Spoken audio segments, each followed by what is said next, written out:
नमस्कार, मैं हूँ शिवांगी और आप देख रहे हैं पी न्यूज भारत। 1971 का वो युद्ध जब भारत ने कर दिए थे पाकिस्तान के 2 टुकड़े, उसी दिन की याद में शुक्रवार को मनाया गया विजय दिवस। आइए देखते हैं संवाददाता सुखेंद्र सिंह राजपूत की रिपोर्ट।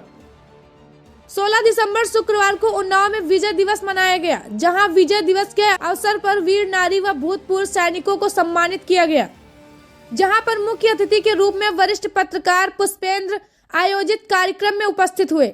कार्यक्रम में भूतपूर्व सैनिक धर्मराज, संजय, राजेश, रितेश, अरुण, जेठाशंकर तिवारी व वीर नारी मीना, प्रतिभा, दीक्षा वर्मा, किरण यादव को सम्मानित किया गया।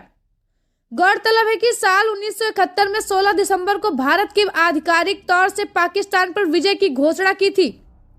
इस कार्यक्रम में वक्ताओं ने इस गौरवशाली दिन का व्याख्यान किया। कार्यक्रम में मौजूद विजय सिंह, शरद, सुभाष, शांत, कुलबीर सिंह शुक्ला, विजय गुप्ता, राम भजन, राजकुमार, नागेश्वर, अशोक, बेचेलाल, रामचंद्र, भिखारी लाल, सुनील, बच्चूलाल, दयाशंकर, कमलेश, राजेश आदि लोग मौजूद रहे। आरएसएस के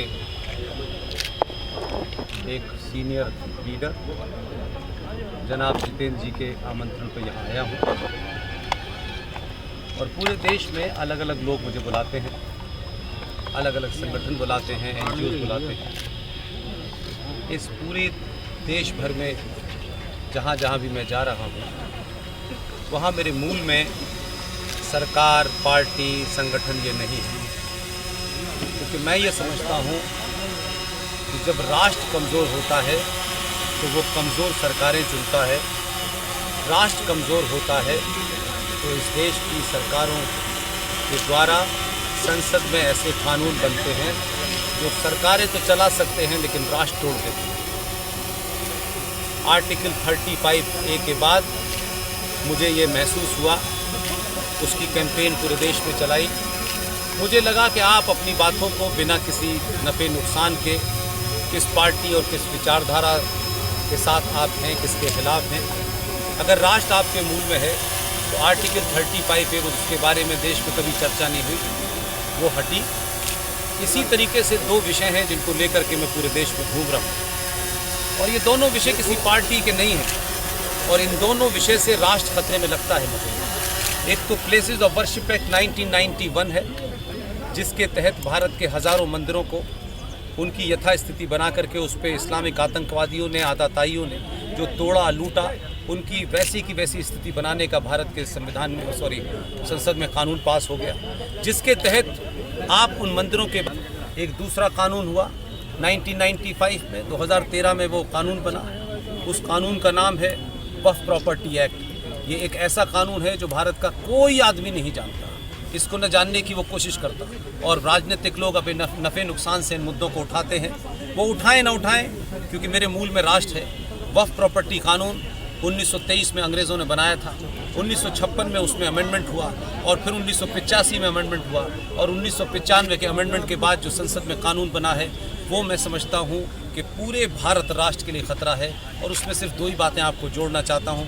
उस कानून के सेक्शन 40 में ये कहा गया है कि इस देश में जो वक्फ बोर्ड बना हुआ है वो इस देश की किसी ज़मीन पे, प्राइवेट हो, सरकारी हो, मठ की हो, मंदिर की हो, ट्रस्ट की हो, वो किसी भी ज़मीन के ऊपर ये कह सकता है कि ये वक्फ की ज़मीन है। और जब वो ये कहेगा तो उसे न प्रमाण देना है, न कोर्ट में किसी किस्म के कागज़ देने हैं। उसके बाद में उस ज़मीन के ऊपर आप जो भी उसका मालिकाना अधिकार है वो कोर्ट जाने के अधिकारी भी नहीं है। उसमें आपको नोटिस सर्व भी, विभाग जो है उसमें लड़ाई लड़ रहा है, लेकिन सरकार को उसमें कोई न्याय मिलने वाला नहीं है। तो उस कानून के तहत वो जितनी भी चीज़ें किसी पे भी क्लेम कर दें, आप उन्हें रोक नहीं सकते हैं। उसी 95 से 2013 के बाद से आपने देखा होगा सड़कों पे, एक्सप्रेसवे पे, कहीं जगह सरकारों पे, सब जगह कहीं मज़ार बन जाती है रातों रात, कहीं मस्जिद बन जाती है, लेकिन उस पुलिस के पास कोई ऐसा कानून नहीं है कि वो उनको ध्वस्त कर सके। मैं मानता हूँ कि ये सबसे बड़ा खतरा है। जिस भारत माता की हम जय कहते हैं, वो भारत माता के ऊपर ऐसे कानून पास हुए और देश के राजनेताओं ने, लोगों ने नहीं बताए। मैं इसी जन जागरण में लगा हुआ हूँ। वो कौन, उसका फ़ायदा किसे मिलेगा किसे नहीं मिलेगा, ये मेरे मूल में नहीं है। जो पार्टी उसको लाना चाहे करे, जो न लाना चाहे करे, लेकिन अगर समाज को पता चल गया तो जागरूक लोग उसी हिसाब से वोट देंगे और फिर वही मांग रखेंगे। कि हमने भी देखा कि 70 सालों तक 370 बीजेपी के मैनिफेस्टो में तो हुआ करती थी, लेकिन आर्टिकल 35 नहीं होता था। जन जागरण के कारण आर्टिकल 35 उनके मैनिफेस्टो में आया। मुझे उम्मीद है कि इसकी गंभीरता को समाज समझेगा और दबाव बनाएगा और प्याज के भाव और पेट्रोल के भाव से बाहर निकल करके जिस ज़मीन पे उसके पुरखों की ज़मीन है, इसे बचाने की लड़ेगा। यही मेरा मूड है और मैं पूरे देश में जा रहा हूँ। यहाँ से मुझे अभी इलाहाबाद जाना है, फिर अहमदाबाद जाना है। इसलिए सुबह सुबह मुझसे किसी ने पूछा कि आप उत्तर प्रदेश में ज़्यादा दिखाई दे रहे हैं। मैंने कहा अगर उत्तर प्रदेश के लोग बुला लेते हैं मुझे तो इसमें कोई उनका कसूर नहीं है। अब अहमदाबाद में भी किसी ने बुलाया है और सूरत में भी किसी ने बुलाया है, तो ये एक अलग बात है। मेरा कोई चुनाव से, किसी पार्टी से, किसी संगठन से नहीं है, लेकिन कोई भी संगठन वो मुझे बुलाएगा, मैं अपनी बात कहूँगा। मैं इस बात से खुश हूँ। सर, एक नेता ने पत्रकार से बर्तता की है, सोशल मीडिया पे मंत्री का वीडियो वीडियो में लखीमपुर खीरी में सांसद टेनी महाराज ने जो है एक पत्रकार के साथ अभद्रता की है और शायद मारपीट करने पे भी आमादा हो गए हैं। इसके बारे में आपका क्या कहना है? सोशल मीडिया पे सर वायरल हो रहा है।